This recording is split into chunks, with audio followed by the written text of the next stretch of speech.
Hey, so I know it's been ages since I've continued my story with kidney stones and sepsis, but I'm coming up on the year anniversary and I was like, oh crap, you haven't made any more videos. So I believe I had left off where I was going to have a follow up with this doctor. Now, it's an hour away. I get a friend to drive me, and I happened to the night before, I had some voicemails. I'll be honest, if it's an unknown number, I'm typically not going to pick up. And for some reason, I just happened to listen, and I'm hearing these messages saying, you need to have another surgery. We're trying to book your surgery. I'm like, what the hell is this? So the next morning, I called the urologist's office right at 9 o'clock. I knew I wasn't going to get the doctor. Like, I know how it works. And they're like, hey, we've been trying to call you. I'm like, yeah, I know. Sorry. But what's this? I need another surgery. So apparently, that CAT scan they did on me before I was discharged, the kidney stone had moved and found a few friends at the top of my kidney. So now I don't just have one kidney stones, I got like a cluster. So they need to schedule a surgery. And they scheduled it for like April, and it's like the beginning of March at this point. So I'm like, okay, fine. I'm like, do I still need to come in today?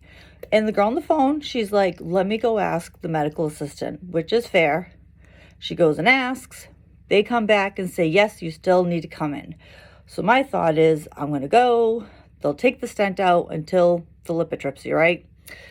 So I take a half day of work, take the hour drive there that is miserable, stand in the long line to get checked in, to then walk across half this campus to get to the building where the doctor is. I get my paperwork for the surgery. I get in the room. He comes in, and once again, not listening to me, he's like, oh, no, you can just get dressed because you need another procedure. And I'm like, I know this. And we're going back and forth. And I keep trying to tell him, I know this. They scheduled it. Finally, I get him to listen to me. And I'm like, I know. I need another surgery. It's already booked for this date. I called to see if I still needed to come in today. And then the light bulb finally comes off in his head. He's like, oh my God, I'm so sorry. Just get dressed and come into my office so we can look at your CAT scan. I'm like, okay. So we go in, and really, honestly, I could care less about looking at my CAT scan. And he shows me where this little stone, in the time between, oh, we're going to give you surgery and put a stent in, moved, found some more friends.